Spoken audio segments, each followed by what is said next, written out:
মণি ঠাকুরকে প্রশ্ন করছেন, ত্রিগুণাতীত ভক্তি কাকে বলে? ঠাকুর বলছেন, সে ভক্তি হলে সব চিন্ময় দেখে, চিন্ময় শ্যাম, চিন্ময় ধাম, ভক্তও চিন্ময়, সব চিন্ময়। এ ভক্তি কম লোকের হয়। ডাক্তার মধু সহাস্যে বলছেন, ত্রিগুণাতীত ভক্তি অর্থাৎ ভক্ত কোনো গুণের বশীভূত নয়। ঠাকুর সহাস্যে বলছেন, ইয়া যেমন 5 বছরের বালক, কোনো গুণের বশ নয়। ঠাকুর মনির প্রতি বলছেন, আমি রাম রাম করে পাগল হয়েছিলাম। সন্ন্যাসীর ঠাকুর রামলালাকে লয়ে লয়ে বেড়াতাম, তাকে নাওয়াতাম, খাওয়াতাম, শোয়াতাম, যেখানে যাব সঙ্গে করে লয়ে যেতাম। রামলালা রামলালা করে পাগল হয়ে গেলাম। সংসারী লোকদের একটা না একটা কামনা বাসনা থাকে, এদিকে ভক্তিও বেশ দেখা যায়। সেজবাবু কি একটা মোকদ্দমায় পড়েছিল, মা কালীর কাছে আমায় বলছে, বাবা এই অর্ঘ্যটি মাকে দাও তো। আমি উদার মনে দিলাম, কিন্তু কেমন বিশ্বাস যে আমি দিলেই হবে। রতির মায়ের এদিকে কত ভক্তি, প্রায় এসে কত সেবা। রতির মা বৈষ্ণবী। কিছুদিন পরে যেই দেখলে আমি মা কালীর প্রসাদ খাই, অমনি আর এলে না।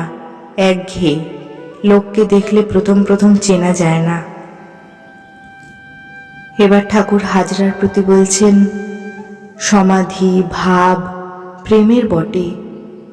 ও দেশে নটবর গোস্বামীর বাড়িতে কীর্তন হচ্ছিল। শ্রীকৃষ্ণ ও গোপীগণ দর্শন করে সমাধিস্থ হলাম। বোধ হলো আমার লিঙ্গ শরীর শ্রীকৃষ্ণের পায়ে পায়ে বেড়াচ্ছে। জোড়াসাঁকো হরিসভায় ঐরূপ কীর্তনের সময় সমাধি হয়ে বাহ্যশূন্য। সেদিন দেহত্যাগের সম্ভাবনা ছিল।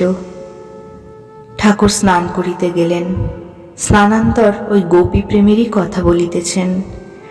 মনির প্রতি বলছেন, গোপীদের ওই টানটুকু নিতে হয়। এইবার ঠাকুর যদু মল্লিকের বাটিতে আসিয়াছেন। তাহার সঙ্গে অনেকগুলি বাবু বসিয়া আছেন। যদু বলিতেছেন, এসো এসো। পরস্পর কুশল প্রশ্নের পর ঠাকুর কথা কহিতেছেন। ঠাকুর সহাস্যে বলছেন, তুমি অত ভাঁড় মোসাহেব রাখো কেন?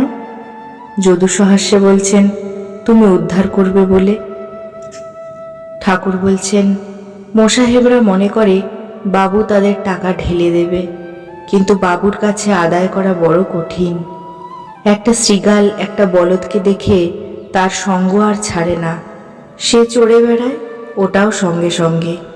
শৃগালটা মনে করেছে ওর অন্ডের কোষ ঝুলছে, সেইটি কখনো না কখন পড়ে যাবে আর আমি খাবো। বলদটা যখন ঘুমায় সেও কাছে শুয়ে ঘুমায়, আর যখন উঠে চড়ে বেড়ায় সেও সঙ্গে সঙ্গে থাকে। কতদিন এই রূপে যায়, কিন্তু কোষটা পড়ল না। তখন সে নিরাশ হয়ে চলে গেল। মোসাহেবদের এরূপই অবস্থা।